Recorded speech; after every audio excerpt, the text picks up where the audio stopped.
Vous écoutez Les éclaireurs de dialogue, je suis Marion, bienvenue à vous.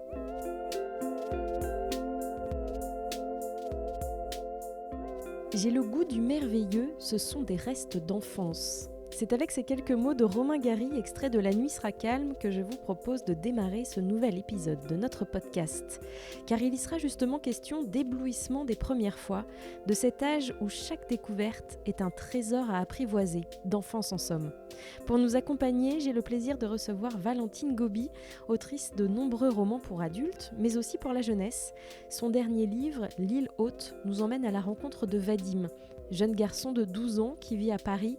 Nous sommes en 1943 et il est envoyé dans les Alpes, officiellement pour soigner son asthme, mais surtout pour fuir les Allemands, car Vadim est juif. Arrivé après un long trajet en train dans la neige, Vadim découvre avec splendeur la montagne, immensité qui le rend minuscule. Au cours de cet entretien, Valentine Gobi nous dira comment est née cette envie d'écrire ce roman d'apprentissage et en quoi l'enfance la fascine et l'inspire. Et juste après, nous retrouverons les libraires de dialogue. Ils ont sélectionné pour nous plusieurs romans sur l'enfance et cette magie des premières fois. Les éclaireurs de dialogue, c'est parti!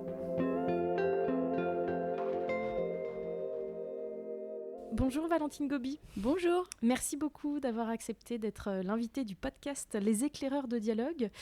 Comment ce personnage de Vadim, cet enfant de 12 ans, est né sous votre plume, Valentine Gobi?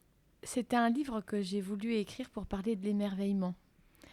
Évidemment, on peut être émerveillé quand on est adulte, je l'espère même, mais il y a quelque chose de très fascinant dans l'enfance, c'est que c'est le royaume des premières fois, de toutes les premières fois. Lorsqu'on est dans la très haute enfance, on n'en a pas souvenir, on n'en a pas conscience. C'est une perte qu'on mesure souvent avec douleur, cette amnésie des premières fois. Les premières fois qui arrivent plus tard, à la préadolescence, nous marquent profondément et nous construisent. Évidemment, la vie les patine.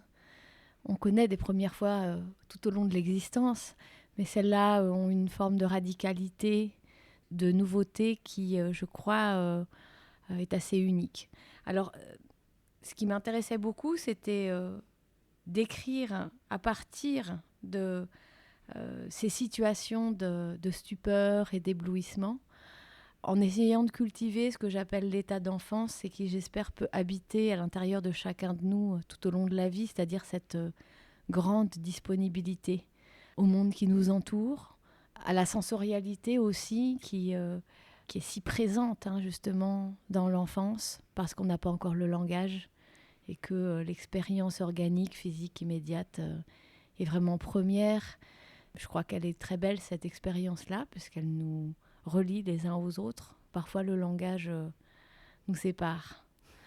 Donc ce personnage est arrivé parce qu'il incarnait pour moi cette possibilité de parler des plus grands éblouissements. Et je crois qu'à hauteur de 12 ans, on a suffisamment imprimé ces expériences pour les nourrir toute sa vie. Donc j'ai 12 ans aussi quand j'écris, tout en étant une adulte qui désormais possède le langage. Alors justement, c'est ça le talent de l'écrivain, que de se mettre dans la peau de ces personnages. Mais comment est-ce que vous avez procédé? Il a fallu vous départir de toute cette expérience acquise depuis l'enfance et de tout ce regard d'adulte sur l'enfance aussi? Oui et non, parce que c'est vrai qu'il y a une opération de déconstruction, parce qu'à l'âge adulte, on analyse, on met en perspective, on relativise, enfin on fait un tas de... Finalement, on prend une distance avec le réel qui est beaucoup moins évidente quand on est enfant. Donc c'est vrai qu'il y a une forme de déconstruction à opérer pour retrouver cette immédiateté.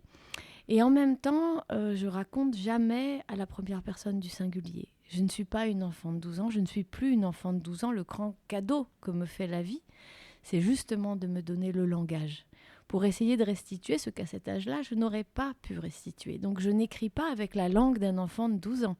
J'écris comme une adulte qui prend conscience de ce que c'est que l'enfance, puisqu'au moment de l'enfance, on ne sait pas ce que c'est.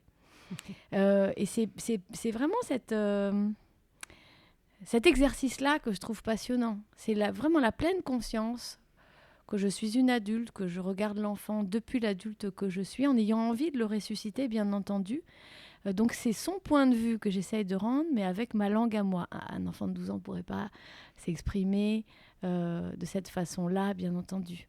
Mais grâce à ce vocabulaire, à cette précision, j'essaye de formuler de la manière la plus aiguë possible ce que c'est que cet état d'enfance. Cet enfant, Vadim, vous le disiez, est émerveillé par ce qu'il découvre lorsqu'il arrive dans les Alpes, au milieu de cette montagne qu'il ne connaît pas, qu'il découvre et qui lui saute aux yeux.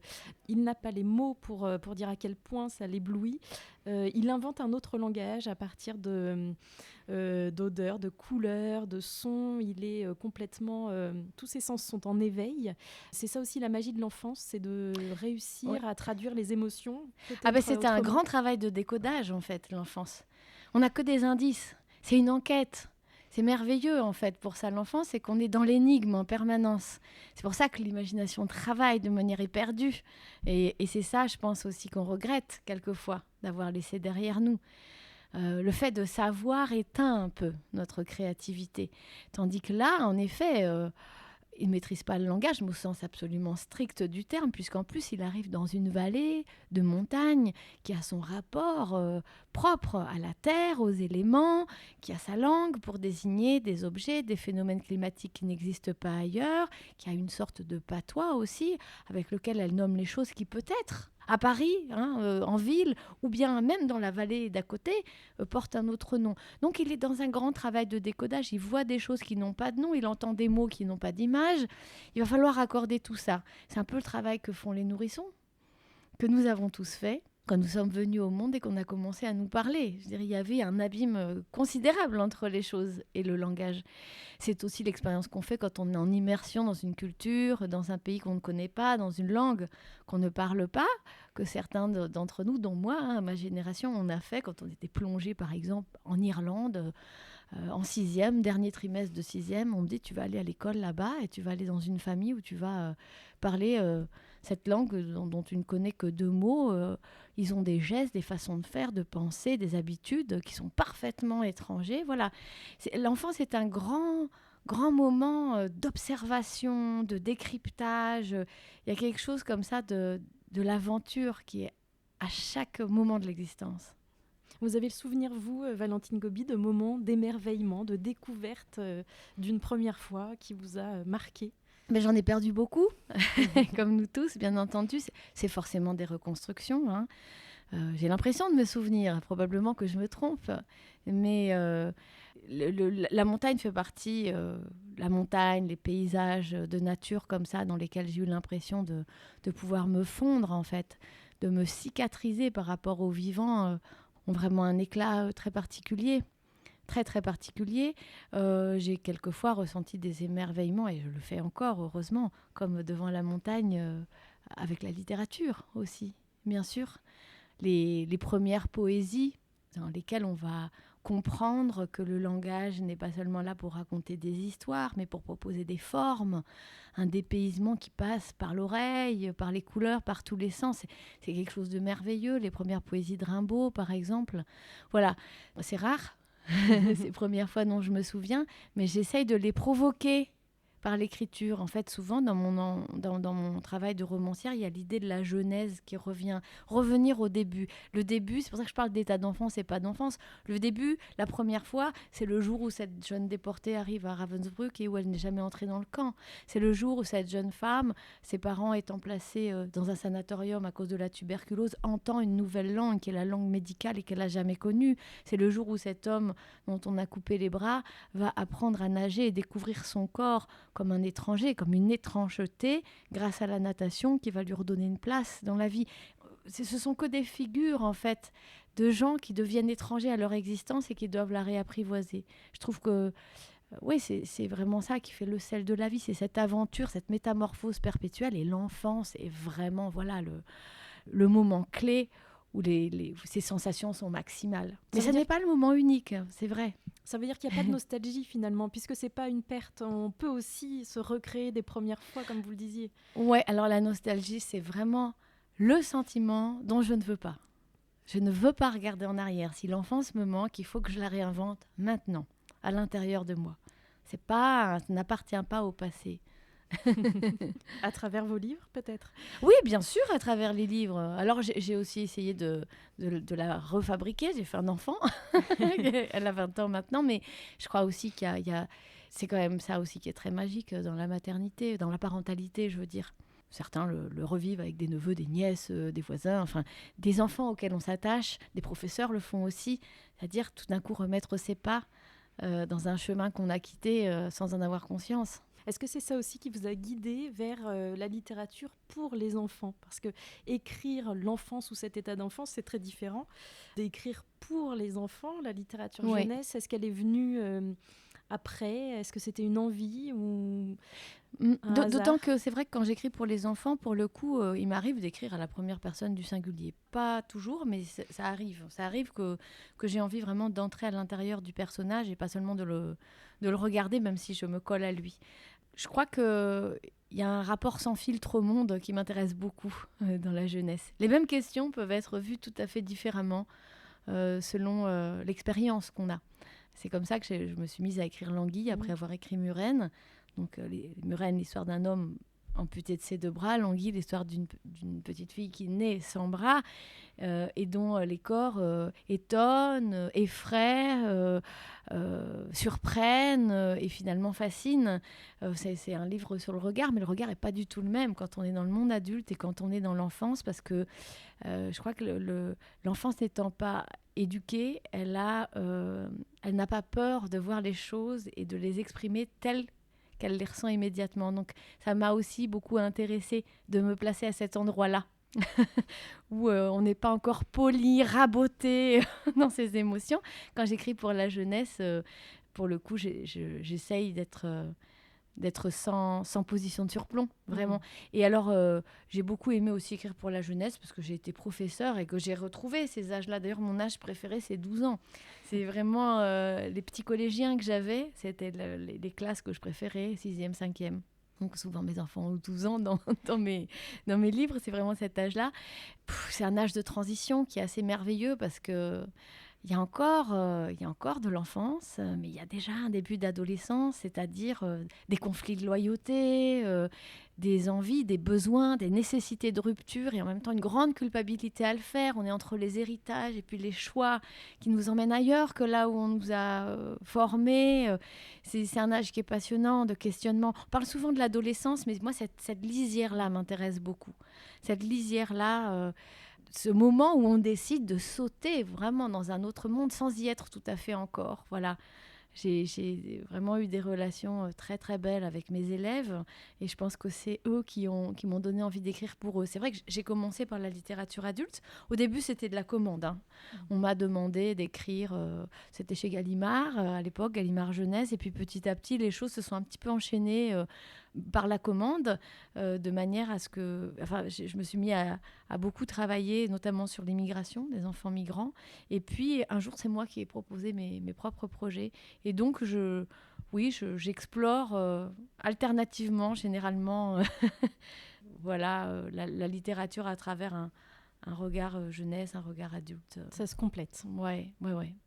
Parfois, certains auteurs qui écrivent à la fois pour les adultes et pour les jeunes, les enfants, disent que écrire pour les enfants, c'est leur récréation, c'est un peu la respiration. Est-ce que c'est comme ça que vous le vivez ou c'est vraiment 2 activités totalement différentes? Oui, il y a peut-être de ça. C'est une espèce d'oxygène. C'est sans doute aussi parce que du point de vue de l'adulte que je suis aujourd'hui, l'enjeu est moins fort. C'est-à-dire que j'écris sur un territoire quand même que j'ai quitté. Alors que quand j'écris en tant qu'adulte, c'est vraiment ma tambouille intérieure, viscérale, qui se remet tout le temps sur la table. Et qui, c'est passionnant et c'est parfois épuisant aussi. Je pense qu'en termes d'attention à la langue, je fais absolument pas de différence, évidemment, entre les deux. La littérature jeunesse n'est pas une sous-littérature. Ça n'est pas une récréation au sens où ce serait quelque chose de purement ludique. Je crois que c'est un art, vraiment. Mais j'écris pas tout à fait au même endroit de moi. Alors on pourrait parler, Valentine Gobi, d'un projet qui vient de paraître, ça s'appelle Cher Moi. Ce sont plusieurs écrivains qui envoient une lettre à l'ado qu'ils étaient. Expliquez-nous peut-être comment vous vous êtes retrouvés à participer à ce projet. Alors je n'y suis pour rien, c'est vraiment une proposition des éditions du Seuil qui m'a été faite, sans que je l'ai vraiment cherché, mais je trouvais que c'était intéressant de regarder un petit peu, finalement, le chemin qui est parcouru, mais à l'envers. Souvent, on regarde devant parce qu'on se projette, on a des idéaux, on a l'idée de faire un bilan. C'est pas si courant. En fait, je sais pas si c'est un bilan, mais en tout cas, j'ai l'impression de me regarder avec beaucoup plus d'indulgence aujourd'hui. Dans l'adolescente que j'ai été, que peut-être je ne me voyais à l'époque. J'ai une espèce de tendresse pour tout ce qui a pas marché, pour tous les doutes, toutes les angoisses, puis aussi les envies, quoi. Je me trompe certainement. C'est pas possible de se rappeler de l'ado qu'on a été, mais l'image que j'en ai, en tout cas, me laisse penser que ça devait pas être si facile quand même. En tout cas, dans cette lettre, vous parlez de cette envie de liberté, Ouais. Et à travers l'écriture, déjà, c'était présent déjà à l'adolescence. Oui, ça, pour moi, l'écriture a toujours été un espace vraiment privilégié. Un endroit où personne ne pouvait me faire la moindre injonction, où j'étais assignée à rien. Ça reste le cas aujourd'hui. C'est un endroit qui est déserté par toute obligation extérieure. Et après tout, je crois que c'est ce que m'ont enseigné aussi les livres que j'ai lus adolescente. Cette permission d'être ailleurs, d'aller voir ailleurs si j'y étais. Eh bien, j'y étais. Alors, par exemple, les livres qui ont marqué cette période de charnière dont vous parliez, transition à 12 ans, qu'est-ce que vous lisiez, Valentine Gobi ? Alors, comme beaucoup de gens de ma génération, je lisais des livres d'adultes parce qu'on n'avait pas beaucoup de littérature jeunesse. Enfin, j'ai lu des petites choses un peu plus mélo, du type Patrick Cauvin, E égale MC de mon amour. J'aimais ça aussi, bien sûr. J'aimais rêver comme ça de grandes histoires très romanesques. Mais je crois aussi que j'aimais vraiment être emportée, comme je savais que seule la littérature le pouvait, c'est-à-dire voyager dans le temps et dans l'espace, dans des lieux et des époques qui ont totalement disparu, qui sont engloutis. Ça, c'est quand même extraordinaire, c'est fascinant. Et donc, nous, on lisait beaucoup de livres du 19e siècle. Donc, j'ai beaucoup lu Zola, j'ai beaucoup lu Victor Hugo, mais avec beaucoup de joie, sans toujours tout comprendre. À 12 ans, on nous mettait entre les mains Germinal et Les Misérables. Évidemment, on ne comprenait pas tout, mais il y avait des personnages, je crois, qui nous attachaient immensément, qui nous faisaient traverser des époques, des villes, des lieux qui nous faisaient rêver. Moi, j'ai voulu partir à Paris parce que Les Misérables m'ont emmené à Paris à la Révolution et que j'ai trouvé que c'était un univers tellement incroyable, collectif, complètement le contraire de tout ce que je vivais. Moi, j'étais dans un petit village où il faisait beau 300 jours par an, tout à fait privilégié, sans aucun manque d'ordre social, financier, culturel. Et évidemment, Les Misérables me plongeaient dans un univers où il y avait quelque chose à gagner, il y avait des luttes, des combats à mener, des injustices terribles. Ouais, ça faisait envie, quoi. C'était cette aventure-là. J'ai aimé Germinal parce que j'entrerai jamais dans une mine de charbon avec tout ce que ça a d'abominable et en même temps de grandiose. Voilà, je crois que j'aimais ça. J'aimais me dire, je suis dans mon lit, là, sous les platanes mûriers qui tapent à la fenêtre, quasiment sous les feuilles d'arbres. Et je pars comme ça dans les entrailles de la terre, là où les gens ont du mal à respirer, mais quand même s'aiment et travaillent et vivent, quoi. Et je trouvais ça extraordinaire. Si aujourd'hui, dans un des ateliers que vous animez ou dans une rencontre avec des enfants, des jeunes, l'un d'eux vous dit « j'aimerais devenir écrivain », est-ce que pour vous, c'est le plus beau métier ? Non, je crois que le plus beau métier, c'est seulement celui qu'on aime. Il y a tellement de plus beaux métiers du monde. C'est ça qui est... Je suis persuadée vraiment que tout le monde a un vrai talent. Il y en a qui sont très forts en cuisine, il y en a qui sont d'excellents soignants, d'autres qui sont des enseignants, d'autres qui sont des menuisiers, et puis il y a des écrivains. Je crois que ce qui est important, c'est d'avoir le sentiment de créer quelque chose, d'avoir une place dans ce monde-là qui ne soit pas assigné, vraiment. D'arriver à trouver cet endroit pour soi. C'est certainement parfois très difficile parce que beaucoup de gens n'ont pas le choix.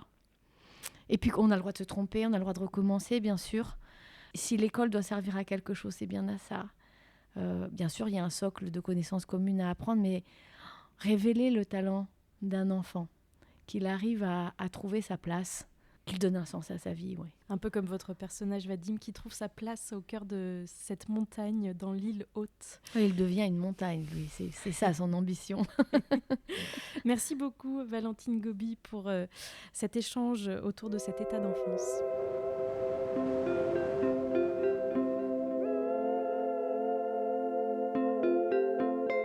Et c'est l'heure à présent de la bibliographie des libraires de dialogue et nous commençons avec Romain. Et tu démarres avec un livre de Thomas Giraud. Thomas Giraud, que j'ai découvert donc avec ce premier roman sorti en 2016, Élysée, avant les ruisseaux et les montagnes, sorti aux éditions La Contre-Allée. Vous avez peut-être reconnu dans le titre Avant les ruisseaux et les montagnes, c'est donc un clin d'œil en fait aux deux grands titres d'Élysée Reclus, parce que c'est bien de lui dont on parle dans ce texte, et plus précisément de l'enfance de ce célèbre penseur du 19e siècle, qui deviendra l'un des pères de la géographie moderne. Donc il va s'emparer de cette enfance, Thomas Giraud, l'imaginer, et surtout nous faire découvrir un Élysée qui est en plein apprentissage de la vie, qui s'émerveille de la nature qui est autour de lui, qui va aussi apprendre des prêches de son père, être avec ses frères et sœurs. Thomas Giraud, en fait, il écrit un texte amoureux sur cet homme qui est inspirant pour notre présent, et le tout avec une écriture intimiste. Une fiction, puisqu'on n'en sait pas grand-chose de cette histoire. Il y a des biographies d'Élysée Reclus, mais en fait, je dirais qu'il en fait matière littéraire. En fait, il malaxe l'enfance d'Élysée pour en faire un texte poétique. Et ton deuxième choix, Romain? Mon deuxième choix, on est un peu toujours dans cette nature inspirante. Cette fois, donc, c'est Ciel bleu, une enfance dans le Haut-Altaï de Galsan Chinag. Donc un auteur mongol, mais qui écrit en allemand. Et Galsan Chinag, en fait, il va nous parler de son enfance. C'est sa vie. Donc au sein des Tuvas, un peuple nomade, aux coutumes en lien privilégié avec la nature.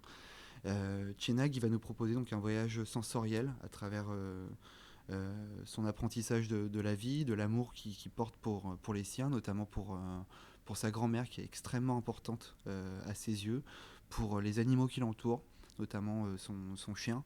Et on en ressort, on est totalement touché par la simplicité du texte, cette poésie de la steppe, et puis encore une fois de l'émerveillement par rapport à ses coutumes. Et surtout, en fait, j'espère que ça ne sera pas le seul livre que vous lirez de Chinag, parce qu'il y en a deux autres qui sont extrêmement bons aux éditions Piquier. Merci beaucoup, Romain. On poursuit cette bibliographie avec Rosen et tu nous parles de l'invention de Louvette. Alors j'ai choisi de vous présenter ce livre paru en août 2021, un très beau premier roman où on va suivre la vie d'une jeune femme dans un petit pays d'Amérique centrale en proie à la guerre civile. Alors on la suit de sa tendre enfance, pas si tendre que ça, dans un contexte familial un peu compliqué. Et cette jeune enfant, elle va se créer un monde imaginaire et se raccrocher à des modèles alternatifs à défaut de pouvoir compter sur ses parents. Donc elle va s'attacher à un pêcheur solitaire, à son chien qui va être longtemps son meilleur ami, et puis à une grand-mère excentrique qui boit du scotch et entretient une liaison secrète. Donc un très beau roman entre monde innocent de l'enfance et portrait cruel d'une famille et d'un pays qui est tiraillé par la guerre civile. Donc on grandit avec cette Louvette qui est un personnage très attachant, sauvage, plein d'imagination et de ressources. On n'a pas cité le nom de l'autrice. Gabriela Trujillo. Et ça s'appelle donc L'invention de Louvette. Merci beaucoup, Rosen. Et pour terminer, nous retrouvons Laure qui, elle aussi, a sélectionné des livres autour de cette thématique de l'enfance. Tu nous embarques d'abord dans l'univers de la littérature jeunesse.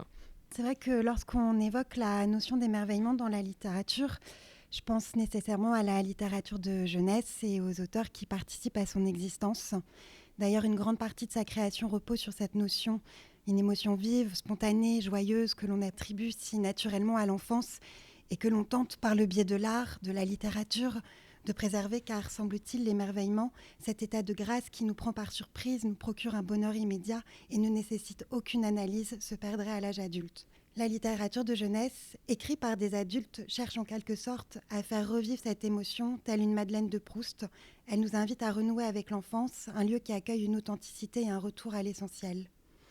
En témoignent ces deux œuvres qui appartiennent au panthéon de la littérature de jeunesse, 1000 fois citées certes, mais qui peuvent être un accompagnement farouche si elles se logent dans nos bibliothèques. Elles sont dans la mienne, vous le comprendrez. Il s'agit d'abord du Petit Prince d'Antoine de Saint-Exupéry. Et oui, comment ne pas citer ce jeune enfant, aventureux, curieux du monde extérieur, mais qui ne cesse d'être questionné par les adultes qu'il rencontre parce que les grandes personnes ont toujours besoin d'explications.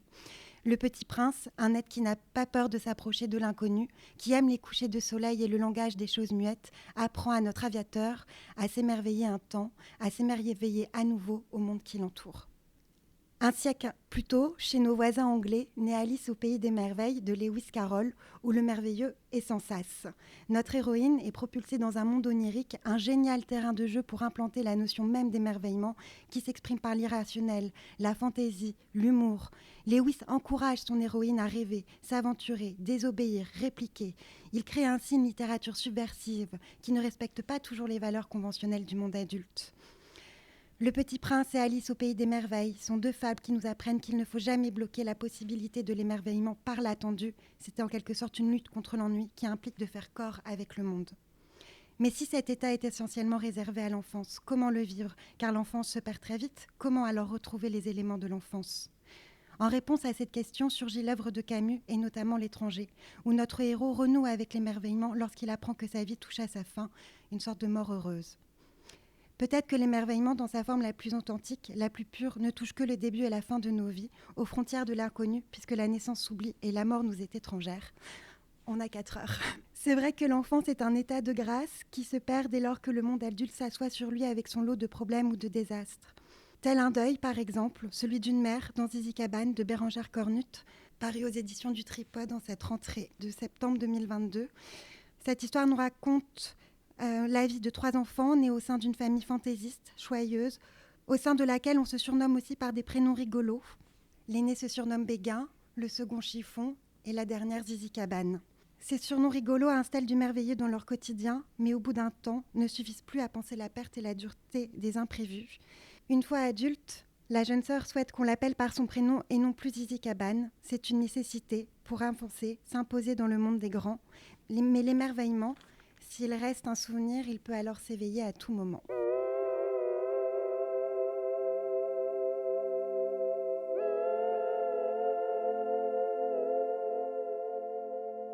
Les éclaireurs de dialogue, c'est déjà fini pour aujourd'hui. Merci à Valentine Gobi, à Laure, Rosanne et Romain, libraires à Dialogue. Vous pouvez retrouver tous les coups de cœur cités dans cet épisode sur le site librairiedialogue.fr. Le podcast Les éclaireurs de dialogue est disponible sur toutes les plateformes d'écoute que vous connaissez, alors surtout n'hésitez pas à vous abonner pour ne rien manquer, et si vous voulez nous soutenir, vous pouvez noter, partager, commenter ce podcast ou même les 3 à la fois, et surtout, parlez-en autour de vous.